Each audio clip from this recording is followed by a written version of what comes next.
안녕하세요. 네, 안녕하세요. 현재 30살이고요. 빚이 한 6천만 원 정도 있고, 아빠 사업이 어려워져가지고, 아빠가 이렇게 다녀야 되는데 차도 다 이제 경매로 넘어가고 그래서 중고차가 필요하다고 했는데, 그때 당시에 대출이 되는 게 동생은 고등학생이었던 것 같아요. 저밖에 안 돼가지고, 제가 KB캐피탈에서 7, 800 정도 중고차 대출을 아빠한테 받아서 드리고 나서부터 이제 대출 시작이 됐어요.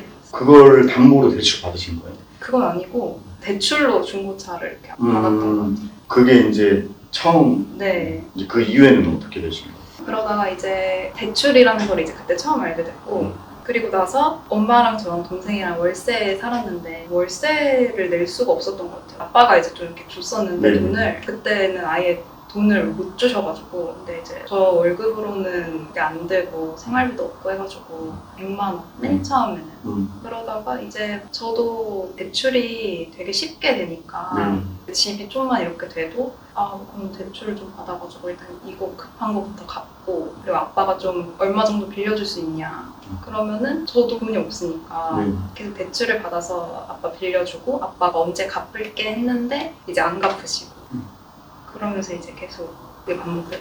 아버님이 사업을 해서 잘못되신 거예요? 네, 사업을 처음에는 잘 되셨다가 갑자기 어느 순간 확 망해가지고 그냥 그거 계속 수습하느라고. 계속? 네. 아버님랑 같이 거주하거나 같이 살진 않으셨어요? 네, 그냥 그때 아빠 사업 힘들어지셨을 때 초반에 가족들 다 흩어지고 나서부터는 지금까지 한 10년가량. 그럼 그 이후 그 대출 처음에 해주셨을 때 그때 마음이 되게 힘드셨을 것 같은데 왜냐면 아무리 가족이어도 대출을 해서 네, 근데 그때는 아빠가 좀 불쌍하다고 생각을 들어가지고 얼마나 자기도 힘든데 자식한테 그런 말 하기가 솔직히 쉽지 않다고 생각했어요, 그때는. 그때는? 네, 그래서 속상하고 그때. 그러면 이제 어머니도 계시고 동생들도 계셨을 텐데 그때 더 많이 좀 어차피 대출 받았으면 또 거기에다 이자가 나갔을 거 아니에요? 네, 맞아요. 그리고 또 이제 생활비 대출을 받으시고 네. 하면 좀 늘어났을 텐데 그래서 결국엔 지금까지 왔던 것 같아요. 지금까지. 계속 이자 갚고 뭐 하다 보니까 그래서 빚이 계속 늘어나게 됐어요. 그 중간에 뭐 연체를 하고 있다거나 이런 건 없었어요? 연체는 안 했어요. 연체는 안 하고 어떻게든 월급 다 해서 뭐 갚고 생활비 없으니까 또 대출 받고 그랬어요. 그러면 대출이 계속 받다 보면 신용이 떨어져가지고 네. 대출 받기가 좀 어려워지고 금리가 더 높아질 텐데 그때는 좀 어땠어요? 그래서 막 대부 쪽도 알아보고 대출 상담해주는 그런 분한테도 대출 중개? 네, 중개인 그 사람한테도 뭐 연락해가지고 연결을 해주고 네, 연결해줘가지고 그 사람한테 수수료 주고 그때 그러면 금리가 굉장히 높았을 텐데 거의 최고 금리 높았는데 네. 제가 정말 그냥 그때는 그런 개념이 없었고 일단 돈만 받으면 된다 이런 식으로 저도 진짜 멍청했던 거죠. 발등에 불을 꺼야 한다는 생각. 그때는 잘못된 그건데 그게 좀 나중 일이었어. 금리 뭐 이런 게. 그런 걸 생각할 겨를이. 그럼 그 이자를 계속 다 메꾸면서 생활을 하셨던 거예요? 네. 그럼 구조상 내가 버는 거는 한정이 돼 있는데 나가는 게 커질 수밖에 없잖아요. 나중에는 월급보다 많이 나가더라고요, 이자가. 거의 200이 가까이. 그래서 회생을 신청을 견디다가 네.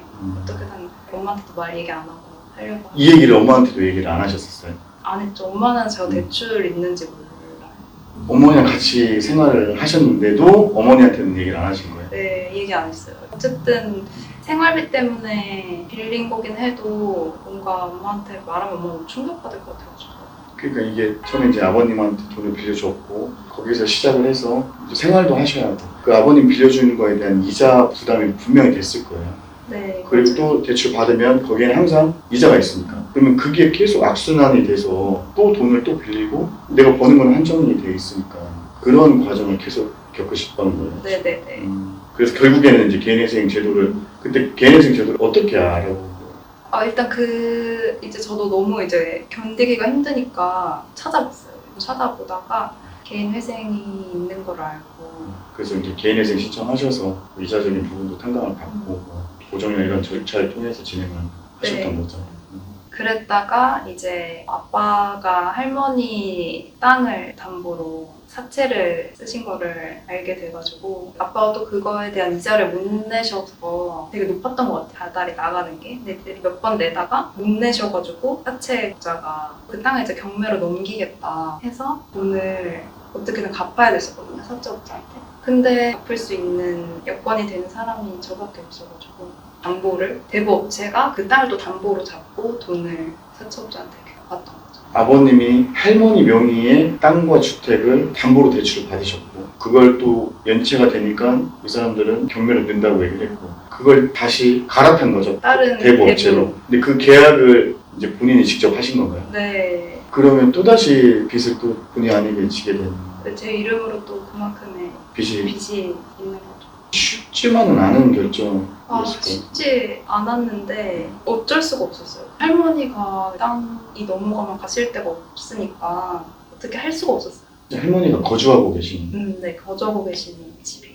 그러면 이게 또다시 연체가 되면 반복되지 않을까 싶은데. 그래서 이제 아빠는 또 말로는 절대 이거는 연체 안 하겠다 하시는데 뭐 여태까지 그런 말을 안 지키신 적이 많아가지고 모르겠어요. 매번 이런 일들이 반복이 되는 거에 대해서 현타가 온다면 너무 힘들지 않으셨어요? 현타가 오고 친구들 만나도 솔직히 겉으로는 얘기 잘하고 막 웃고 하는데 네. 속은 너무 안 좋아요. 마음. 어쨌든 본인이 쓰신 게 아니고 가족에 대해서 왜 본의 아니게 이런 상황이 되신 건데 네. 이거 이자도 수백만 원 나가고 할 텐데 앞으로 이걸 어떻게 견디실 생각이세요? 일단은 뭐 닥친 일이니까 어떻게든 이겨내봐야죠. 이거는 뭐 가족 다 얘기가 다 되신 거예요? 어머니도 알고 계시고 네, 엄마도 다 알고. 동생들도 다. 네. 그럼 개인회생 했다는 것도 다 얘기를 하셨나요? 원래는 진짜 평생 안 하고 싶거든요. 너무 이 얘기 아니어도 엄마 너무 충격받는 게 많아가지고. 다른 아빠 일도 그렇고 안 하려고 했는데 걱정을 끼칠까봐. 네. 근데 할머니 땅 그것 때문에 얘기를 안 할 수가 없는 상황이었어요. 제 상황에 대해서. 네네. 그래서 엄마한테는 이제 말씀을 드렸어요. 엄마만 알고 있어요. 동생. 전혀 얘기를 안 했다가 네. 이번에 어쩔 수 없이. 어머니 반응은 뭐 어땠어요? 엄마 뭐 이제 충격 받으셨고 사실 충격 받으셨는데 이제 왜 그렇게 됐는지는 아니까 제가 얘기를 했어요. 네네. 생활비 네. 그동안 했던 거 다 내가 사실 대출받아서 했던 거고 뭐 아빠가 빌려달라고 할 때 대출받아서 빌려줬던 거고 근데 아빠가 안 갚고 막 그런 것 때문에 결국 이렇게 됐다 했는데 처음에 충격 받으셨다고 그 얘기 듣고는 막 미안하다고 너무 그러고 뭐 안타까웠어요. 아빠가 사업을 하실 때 엄마 이름으로 빚을 지어서 엄마가 지금 신용불량자세요. 그것 때문에 이미 충격이 크신 상태거든요. 지금 이거 채무를 지기 전에 먼저 엄마가 이미 어머니가 쓰신 게 아니고 아버님 때문에 어머니 명의로 사업을 하셨다는 거예요? 아니요, 그건 아닌데 엄마 이름으로 이제 대출을 또 받게 해가지고 사용은 아버님이 하시고 아빠가 다 쓰고 사업에 썼다고는 하지만 원래 사업에 썼겠죠. 그걸 빌리신 분이 어머니 명의로 그래서 그 채무를 전혀 못 갚으신 거예요? 전혀 못 갚았어요. 그 사람들 찾아오고 그랬어요. 집에 돈을 못 갚으면 당연히 채권 추징을 하니까 그럼 지금도 신용불량자죠? 네, 엄마는 지금 신용불량자예요. 그래서 엄마가 파산을 원래 하시려고 했어요. 그 당시에? 네네네. 네, 근데 파산도 안 됐던 게 주식 뭐를 해놨던 것 같아요. 엄마 이름으로. 네네. 상장을 했던 네네네. 그래서 뭐 그걸 안 갚으면 파산도 안 된다.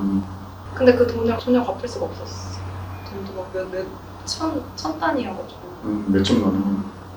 그래서 동생은 절대 못하게 하려고 동생 명의로는 절대 아무것도 못하게 했어요. 아버님 연락은 하세요? 해요. 어머니랑 아버님. 엄마랑 아빠는 이번 일 때문에 어쩔 수 없이 할머니 땅 그것 때문에 어쩔 수 없이 했고 거의 뭐 아빠가 엄마한테 연락을 못 하더라고요. 얘기는 제가 거의 전해주는 편이고 저한테 연락을 하면 이미 그 전에 이런 일들이 있었기 때문에 어머님의 상처나 아픔이 굉장히 크셨을 것 같아요. 네, 맞아요. 저까지 이렇다는 거를 얘기할 수가 없었어요. 또 충격을 받으시고. 네, 엄마 아빠 또 싸우고 그런 거 보기가 좀 싫어가지고 어떻게든 제가 좀 하려고 했는데 이게 처음부터 사이가 안 좋아진 게 아니고 빚 때문에 인해서 다툼도 많아지시고 그러셨던 거 오로지 빚 때문에. 네, 오로지. 그 다툼도 많이 있으셨던 걸 직접 보시고 하셨나요? 그렇죠. 엄청 많이 맨날 울었죠, 저도. 맨날 싸우고 이러니까. 그럼 그때 채권 주시면 어머니로 인해서 집에 찾아오고 이런 것들도 비일비재 하셨나요? 네, 그때 막 문 두들기고 막 양복 입은 남자분이 서 있고 제가 뭐 엄마 없다고 얘기하고 그랬었죠. 그런 것들을 어린 나이에 직접 겪으시고 하셨어요. 네, 그랬어요. 그런 걸 견디고 그런 걸 알았는데도 불구하고 또 아버님한테 또 근데 가족이 진짜 무서운 게 또 막 그렇게 저한테 사정을 막 자기가 지금 진짜 죽게 생겼다 하고 감옥에 들어간다 이렇게 안 하면 그럼 저는 또 어떻게 할 수가 없는 거예요. 그래서 자기가 꼭 갚겠다. 아빠가 뭐 언제까지 꼭 줄게. 그거 원금 그냥 그거 아빠가 다 상환을 할게. 아버님이 표현을 진짜 나 감옥에 간다 이런 표현까지 하셨었어요. 표현을 그렇게까지 극단적으로 말씀하기가 쉽지가 않으셨을 텐데. 그래서 저도 참 아빠라는 사람이 어떻게 저러지? 약간 저는 처음에는 아빠가 너무 불쌍했거든요. 그래도 뭐 사업 잘 되고 할 때는 많이 다 해주려고 하고 그랬으니까 자기도 얼마나 궁지에 몰리면 저럴까 막 이렇게 해가지고 대출 받아서 빌려주고 했던 건데 지금 와서 생각하면 그런 제 마음을 좀 이용한 건가 아빠가 어떻게 저런 말까지 하면서 빌려달라고 하지? 이런 생각도 들어요. 그러면 이제 또 다시 해결될지 안 될지 모르겠지만 다시 또 아버님이 돈을 또 융통해달라고 하면 그때는 또 어떻게 하실 거예요? 또 하면 사람이 아닐 것 같은데 만약에 또 하면 근데 너 좀 매정하게 못 끊는 것 같긴 해요. 끊어야 되는데 그 아빠라는 가족이 뭔지 근데 만약에 저한테 안 하면 제 동생한테 할까 봐 동생은 그렇게 만들 수가 없어가지고 저는 동생도 지금 직장생활 하고 있어요? 동생은 프리랜서. 프리랜서? 네. 그럼 지금 어떻게 소득활동을 하고 계신가요? 저는 회사 다니고 회사? 있어요. 급여 받으시면서? 네. 급여 받으셔서 기본적으로 생활비 하셔야 하는데 아무리 내가 좀 아끼고 한다고 하더라도 네. 이런 금융비용이 나가다 보면 근데 이제 정말 어떻게든 빚 안 지고 살려고 이제는 그래서 채무조정을 이용하고 또 어느 정도 이렇게 하려고 했는데 다시 또 아버님이 이런 일들을 또 하셔가지고 맞아요. 또 짐을 또 하나 또 그게 또 됐죠. 털려고 했는데 다. 세출하려는 마음으로 네네네. 그러려고 했는데 또 다시. 가장 뭐 힘든 순간이나 좀 남는 기억이 있으실까요? 정말 힘든 순간. 그냥 아빠한테 연락 올 때 다른 일상적인 연락은 안 하시고 그냥 연락이 오면은 다 돈 빌려달라는 얘기거든요. 그래서 아빠한테 연락 올 때 너무 진짜 속상하고 다른 가족들 평범하게 막 외식하고 이런 거 볼 때 너무 그게 씁쓸하죠. 진짜 평범한 건데요. 그리고 아버님이 연락을 오는 게 오히려 가족 간에 연락하는 게 당연하고 자연스러운 건데 오히려 그게 이제 되게 힘든 네. 트라우마처럼 그런 게 맞아요. 그래서 막 철렁해요. 연락 전화 와도? 왔거나 하면 전화 오거나 막 카톡 오거나 하면 또 이번에 뭐 때문에 돈 빌려달라고 하는 거지? 막 이러면서 다시 또 만약에 처음으로 돌아간다고 하더라도 제가 봤을 땐 또 도움을 줄 것 같은데 또 그럴 것 같아요. 가족이니까 그러면 뭐 어떻게 방법이 없겠네요. 왜 그러냐면 지금 딱히 어떻게 할 수 있는 방법이 없잖아. 네, 어떻게 뭐 그냥 할 수 있는 방법이 없어요. 그냥 이렇게 그냥 계속 살아야 되는 거. 너무 막 우울할 때도 있는데 많이 뭐 본인이 사용처가 쓰신 분들도 있겠지만 가족 때문에 그러신 분들도 분명히 있어 보여요.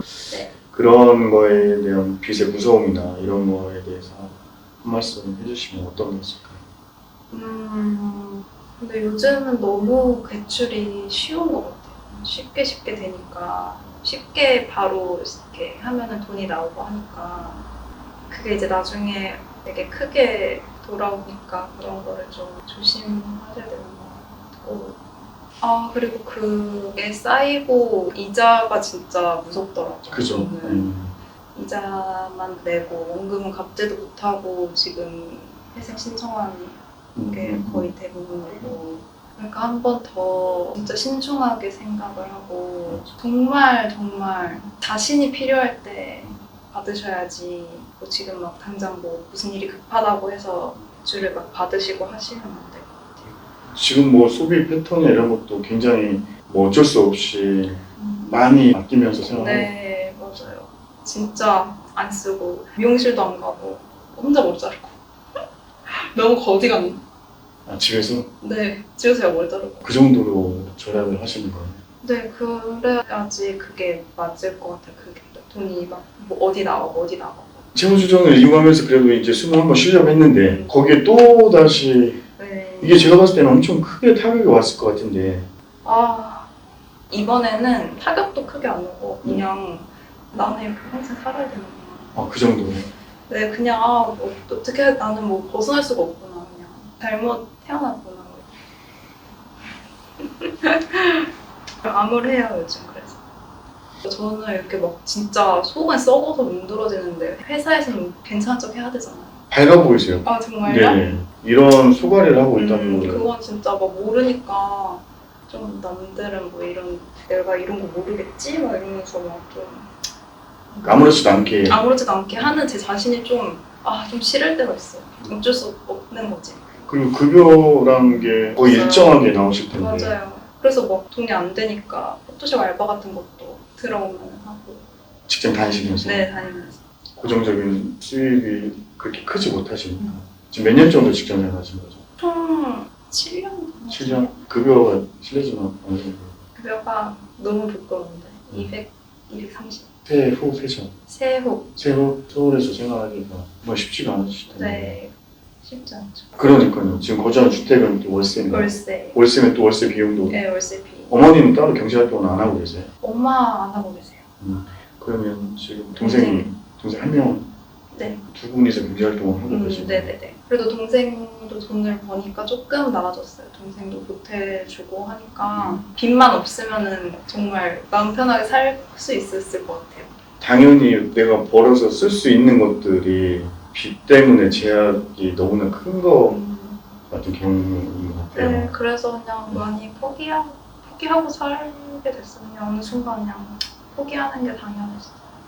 사이도 멀어질 것 같아요. 불편한 사이가 됐어요. 돈도 잃어버리고 사이도. 그러니까 그 돈이 원인이 되니까 결과적으로는 사이가 좋을 수가 없잖아요. 맞아요. 너무 불편하고 안 보고 싶고 저도. 그러니까 이게 멀어지게 된 그 계기가 된 게 빚인 거잖아요. 맞아요. 사이가 좋아지고 해결이 되면 너무 좋은 케이스가 되겠지만 거의 대부분은 해결이 안 되고 어려워지면 그 사이까지도 불편해지고 멀어지는 것 같아서 거의 뭐 가족 관계가 단절된 거. 어머니랑 그러니까 애초부터 어머니랑도 그랬고 거기에 네. 또 이 가난이 대물림도 서러운데 이 빚도 또 대물림이 된 거랑 마찬가지잖아요. 맞아요. 빚을 물려받았어.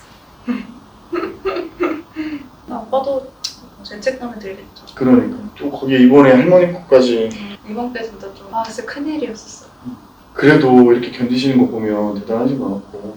어떻게 되겠지? 그러니까 지나가고. 그냥 포기하고 네. 그런 마음으로 그냥 어떻게 되겠지 하고 살고 있어. 저희 이제 채널에 출연해 주셨는데 좀 어떠셨어요?